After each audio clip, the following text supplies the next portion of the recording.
right. Hello again, everyone, and welcome to another episode of the Remarkable Coach podcast. I'm your host, Michael Pacheco, and with me today, I have Beth Miller.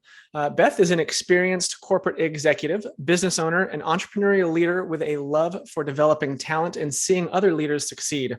She founded Executive Velocity and now helps businesses grow, scale, and thrive by developing the leaders within them. Beth, welcome to the podcast. Thank you, Michael. I've been looking forward to this. Yeah, I'm so glad we could meet up. I know it's April 5th when we're recording now, and we just had a baby who's almost 5 weeks old now. So congratulations. I took most of March off, so it's been a while. I know. Yeah. I appreciate your patience in that. But yeah, I like to kind of start this podcast off with having our guests just kind of talk a little bit about themselves, tell us how you got into coaching, where's the passion lie behind that, and that kind of thing. Okay. Well, I got into coaching kind of by mistake. It wasn't purposeful at the time, but when I found it, I became fully engaged in it and love it. It was about 15 years ago. I was running a technology consulting company back in the late 90s, sold it, took some time off, and found Vistage, which is a CEO membership organization, which I'm not sure if your viewers are familiar with, but it brings small, mid-size business owners together in monthly meetings. And part of the program is coaching. So that was how I got introduced to coaching, and immediately really fell in love with working with business owners, business leaders, and helping them not only grow their company, but grow themselves. And from that, I launched Executive Velocity back in 2006. And with kind of in line with Vistage, I paralleled building Executive Velocity, which does assessments as well as coaching and training. And then more recently, succession planning for small to mid-sized companies. So that was kind of how I got there. My passion really is around helping leaders, mostly the younger leaders, the ones that are either have their first opportunity or moving into that second opportunity of leadership, and helping them through coaching and training to really hone their craft as it relates to their strengths and skills. When you say second opportunity as the leader, are we talking like promotions or like lateral movement or just something new? Yeah. Or generally they're moving up in the organization, and the leadership has really embraced developing leaders, and they want those individuals to be prepared versus elevating them and then having them trial by fire. Right. Exactly. Here you go. Yeah. Let's see what happens. Let's roll the dice. Yeah, exactly. Yeah. Okay, great. Awesome. I might have missed the detail here, but when you were first in Vistage, were you there as a coach, or were you there as a member of the group? No, I was not a member. I actually, when I owned my company, I was a member of, at the time, YEO, Young Entrepreneurs Organization, which is now Entrepreneurs Organization, because I think people were like aging out of YEO, and they rebranded to EO. So I understood the power of a group. Vistage has a little different model because they actually have chairs who facilitate versus EO where they self-facilitate. Yeah. Yeah. Okay. Interesting. So can you talk a little bit about why coaching? Well, I'll tell you, if I really self-evaluate, and I mentioned that I really like working with the younger folks. I am not a mother. Okay. I never had kids, and I feel like this is my way of I don't want to say being a mom, but helping younger people develop. And I love watching them grow and getting kind of having those aha moments Mhm. and being able to watch them after I stopped working with them, watch Mhm. them grow through an Mhm. organization. I have one individual who I started working with about 10 years ago, and highly, highly goal-oriented, younger, had kind of had an incident Mhm. with another individual. And so her leader called me in and said, she is a high potential, but she really needs to get past this. Mhm. And we really worked on it. And one of the things was for her, she was so goal oriented. She was aware. She knew that if she didn't get past this, that her career was going to be limited. And so she was willing to try things that really stretched her. And she now reports to the CEO of that company. So, Nice. I love those kind of stories and being part of that. Yeah, that's great.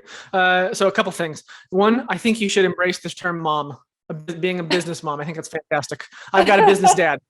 Okay. I Sure. think it's great. Um, what happened? I mean, I'm not sure how much of the details you're able to divulge, but what Yeah. happened to her at work, and how did you help her get through that, get past that, and Yeah. work around that? She had she was very opinionated and Mhm. strong-willed, and Mhm. she was at the time a project manager and was trying to get a project complete. Mhm. And there was somebody on the technical side that she felt was not doing their job. Uh-huh. And so she lacked some of that empathy and Soft emotional touch. intelligence. Right. And so one of the things that we talked about was, how do you rebuild that relationship? Because Mhm. it was something that, if she didn't rebuild, was going to lead to other problems and other projects. Mhm. And one of the things we came up with was to take him out to lunch and Mhm. and try and understand who he is just as a person. Forget Mhm. all the business stuff. And it worked. Over time, they actually built a relationship and they came to appreciate each other. Mhm. So, it was when we came up with the idea, she's like, I don't think this is going to work. And, and I was really pleased that she was, willing to try it. Yeah. And the great thing was she had some initial success there.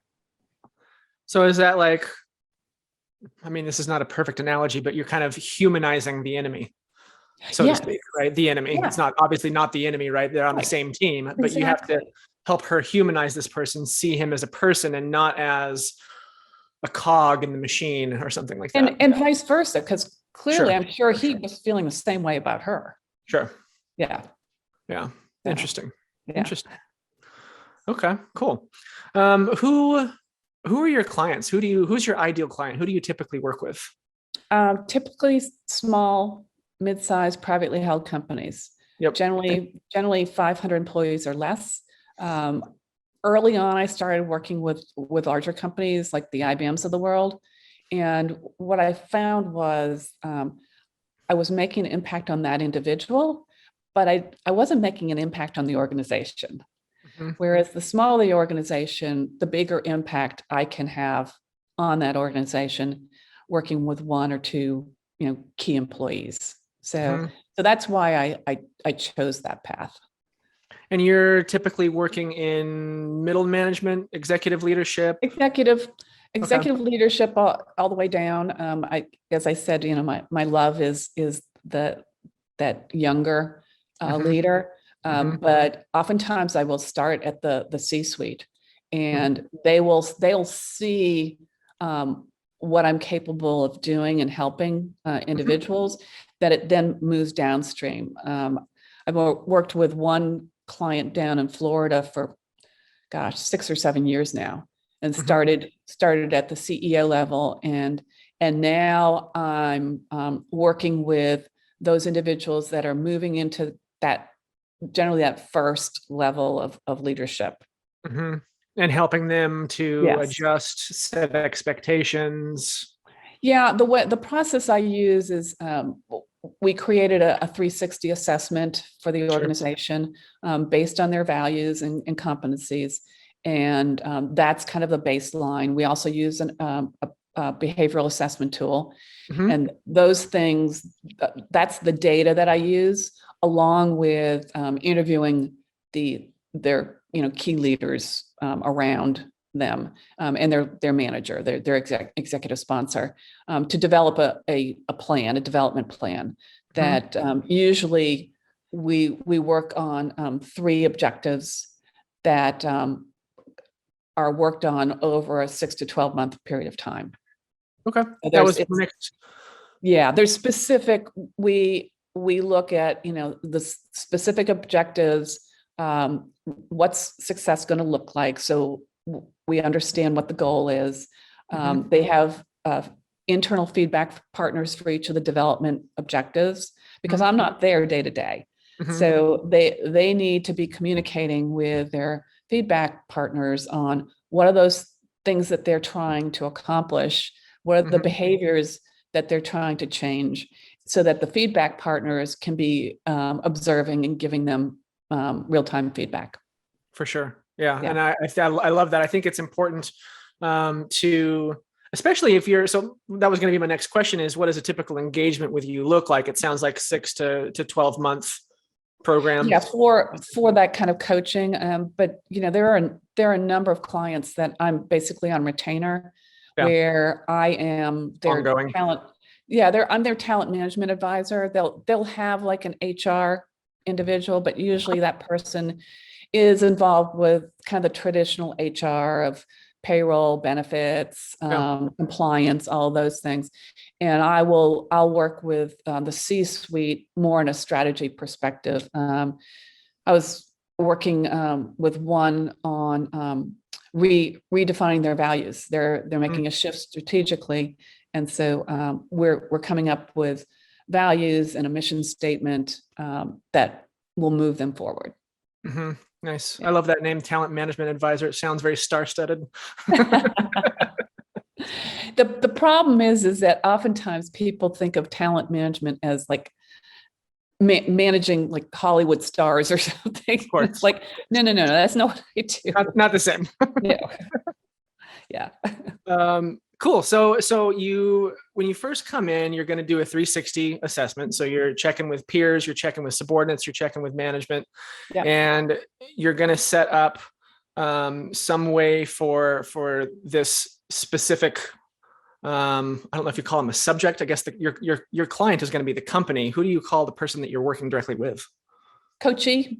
Okay. So you're going to set up with your coachee specific people to give them feedback throughout the duration, which I think. And I actually have, the way we do that is I create the development plan, a draft plan first, and then I review it with the coachee and the executive sponsor who's called me in.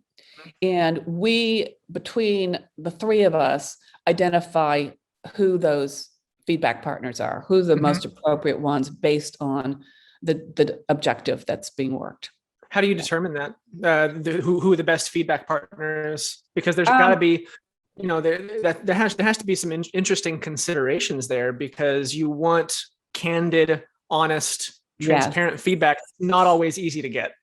Right, exactly. So, if you think about direct reports, for instance, they're obviously not going to feel as comfortable giving that unfiltered feedback as others would.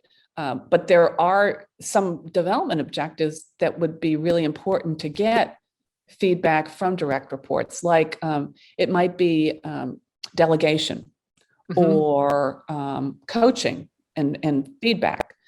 Those are things that really you need to have at least one of your direct reports giving you that kind of feedback. So we have that conversation, the 3 of us do, on, okay, who do you have a good relationship with now that's going to give you that unfiltered. They're not, they're not going to pad it because that's not going to be as helpful as if you got somebody that was really direct and you want objective feedback, right? You're looking for Right. as feedback that is objective as possible, which you're Right. probably never going to get 100% Right.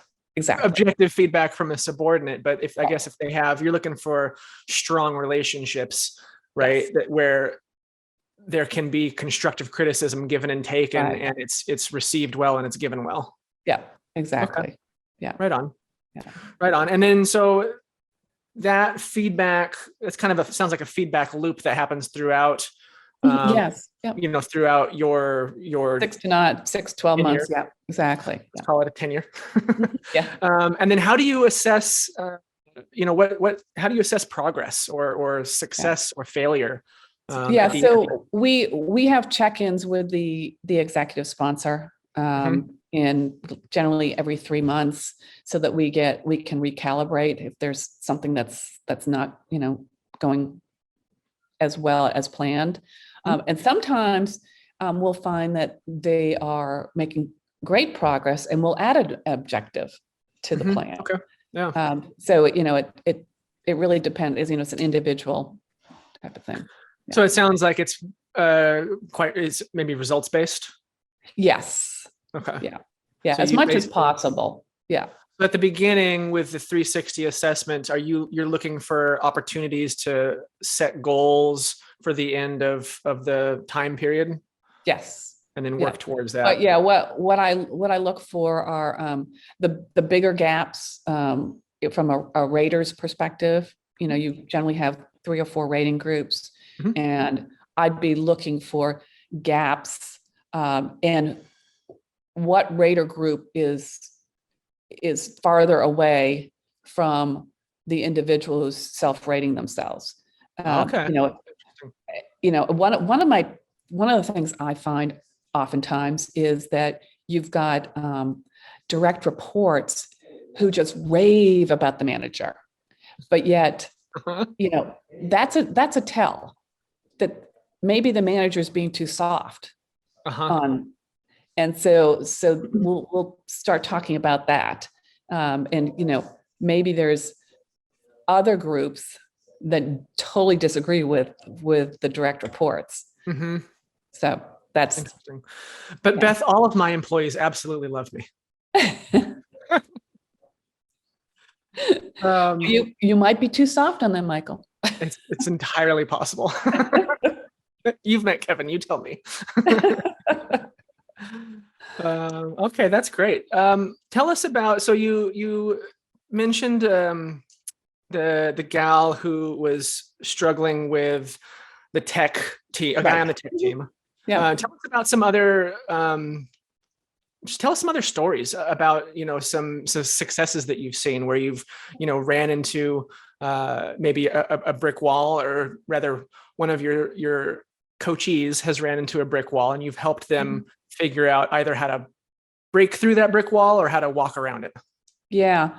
Well, there's a lot of those. There's, and I'm going to use another example of another woman. It's not that I work just with women, but I actually just recently talked to her, and she has progressed a number of levels up in the organization, but she continues to struggle with some cultural issues within the organization.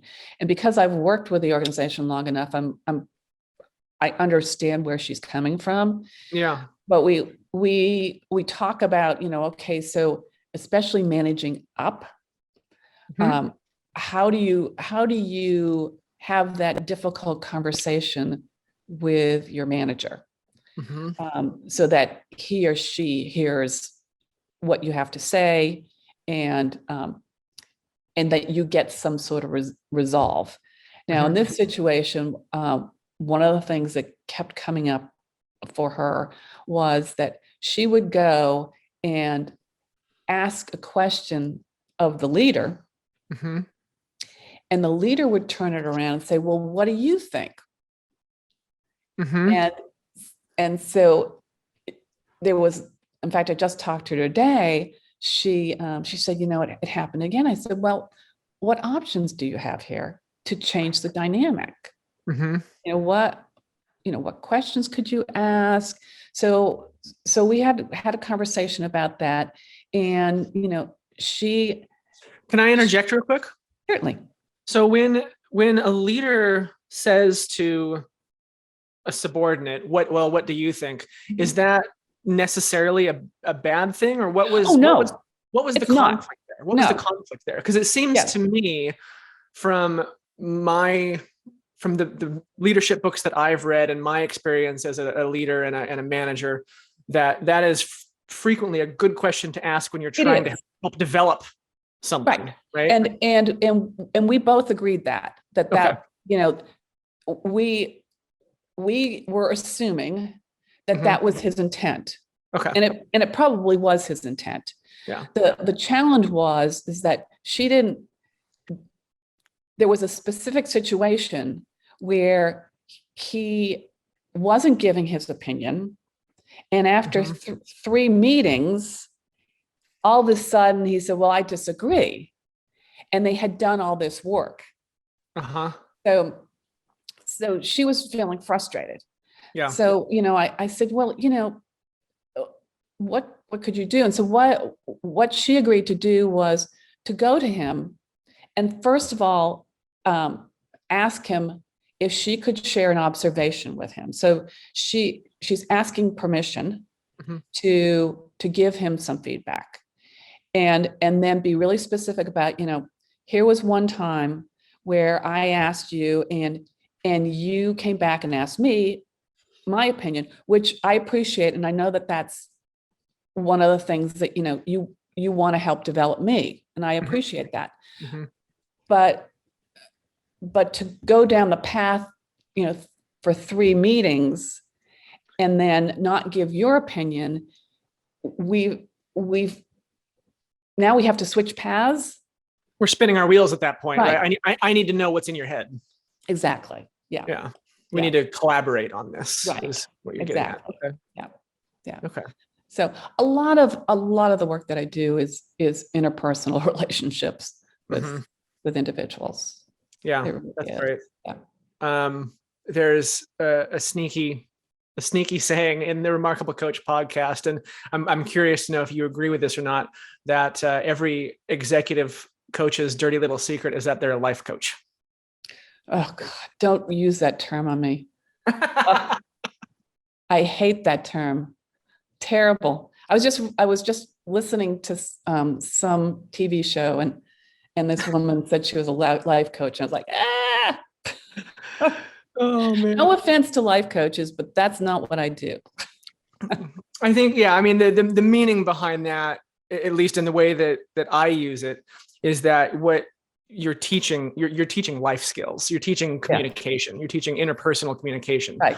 That's a life skill. It's not necessarily or only a business skill. Right. True. Yeah. And there are times when I have coached, especially moms, who will say, "Oh my gosh, I could use this on my kid."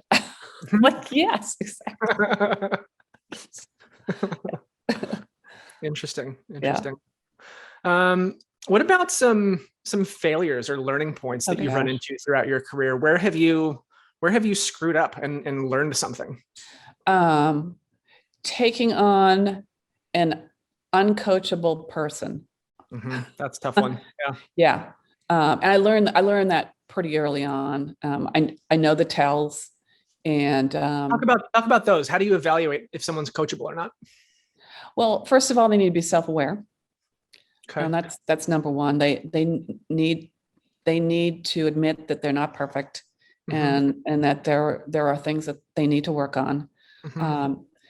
Engagement. Those individuals who are really engaged in the process. There are others that, in fact, there was a situation recently where I was coaching the executive, and he wanted me to coach one of his direct reports, and went into it. It started fine, and then the guy canceled twice on me.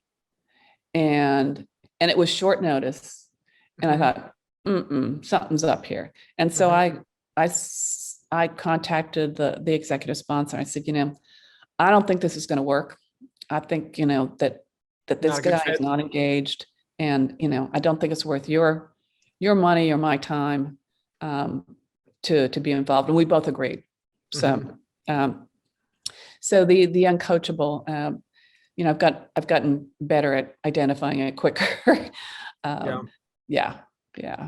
That would probably be the biggest mistake, which, happened more early on than I like to admit. I mean, better to run into that one early on, learn your lesson, and then go about your business. Yeah, exactly. And then, I also learned early on who's a good client, not a coachee, but the company.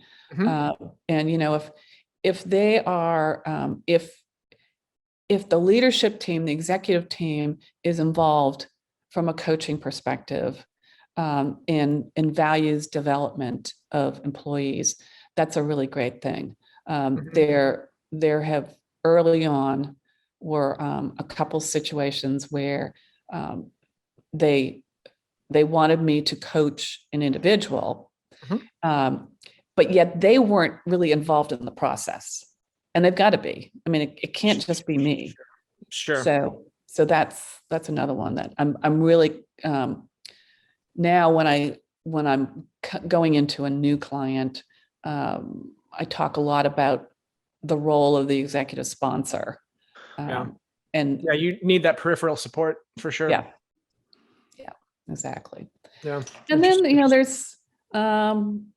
there was one situation I basically fired the client. I went in, and it was more of a team building kind of thing, and I went in early to interview the executive team, and all I heard was how awful the CEO was.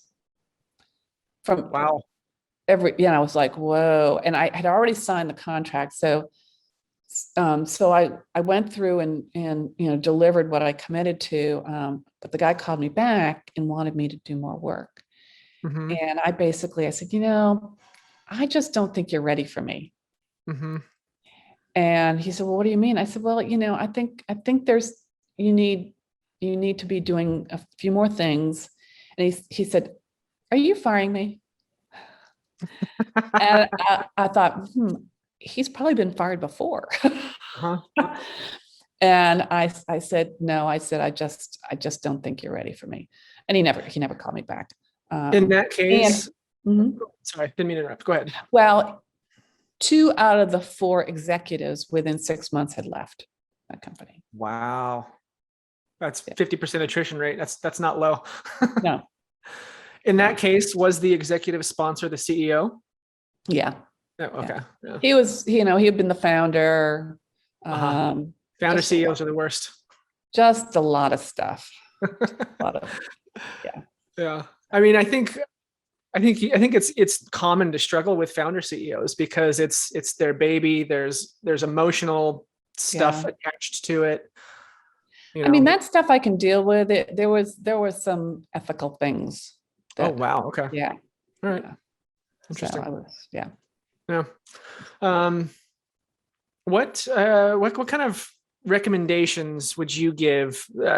Top three recommendations that you would give to someone who's just starting out in this arena? Maybe they've had some experiences and they think, gosh, you know what? I'd make a good executive coach. Well, it's not an easy profession from a standpoint of growing your business. I had, because I was a Vistage chair, I had a number of clients that came from Vistage. And I also had a great network coming out of owning my company, my previous company. So and it's, people don't hire coaches by Googling. You know, it's relationships. I mean, most of my work comes from referrals. It's you know, very few that I've gotten that were random. I mean, less than a handful in 15 years. It's all by referral. And people, you know, if somebody tells you otherwise, I'd be concerned. Because it's like looking for a doctor. You know, you don't Google for a doctor. You ask your friends and family, you know, who's the best dermatologist or whatever. Yeah. And it's the same thing. So there's that. And then I am, you know, I have a marketing group that keeps me in front of the people that I've worked with and the people that I have met in the past, so that I'm top of mind. I just got an email from one guy who I had done work with, gosh, probably 7 or 8 years ago. And he got my newsletter. He's like, hey, you know, I've just got a new position and I want to talk to you about, you know, you doing some work for the organization. So, you know, it's the phone's not just going to ring. Just sit back, baby. Just sit back and wait. Exactly. If you build it, they will come. No, it doesn't work like that. No. Beth, tell us a little bit about your marketing group. How do they keep you in front of your past clients and prospects and so forth? Well, I've got a newsletter that goes out. Actually, I have one that goes out monthly. That's a thematic. So coming up in May is going to be emotional intelligence. And then I have another newsletter that goes out specifically around my book, Replaceable. So they've created some short videos that are incorporated into the newsletter. And then they incorporate that also into social media. So active on LinkedIn, Facebook, Twitter. I don't get on Twitter, but they do Twitter, and Instagram. Smart to outsource that. Hire a team, let them take care of it. Well done. Exactly. Okay, cool. That's a perfect segue into your book. Let's talk a little bit about that. Replaceable: An Obsession with Secession. Yes, exactly. Talk a little bit about that. So I had the idea several years ago, and then COVID hit. And the fact that I worked with a lot of small businesses, they put me on pause for 90 days, 120 days. And so I had a lot of time on my hands. So I thought, gosh, this is a great time to write a book. And the idea came from a number of Vistage members that I had worked with in the past. One who was very successful in selling his company to the point where he got an all cash deal and walked away. There was no earnout, which is very unusual. And then there was another Vistage member who always talked about a succession plan, but never put it in place, and wasn't developing the people below him. And sadly, he died of a heart attack.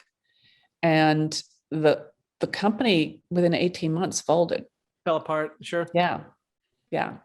So, you know, all of a sudden, all these employees are, you know, without a job, and you know, it was pretty sad. But from that came the book. So there's a story around Dan, and the name is, you know, hidden, but Dan, Dan, right? Names and faces have been changed to protect the innocent. Right, exactly. And so, you know, what he did to create a succession plan and actually implement it to a point when the company sold, he was working 1 day a week.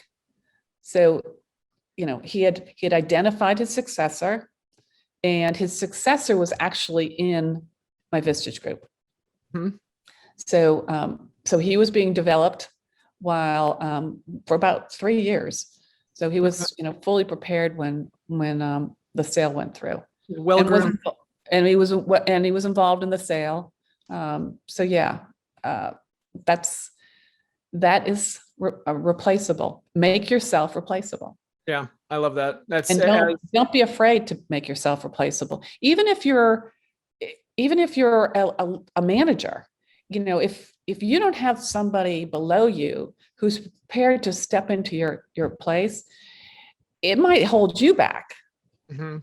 The leadership may say, well, gosh, John really could do this job, but there's nobody to take his place. Mhm. Yeah. Interesting.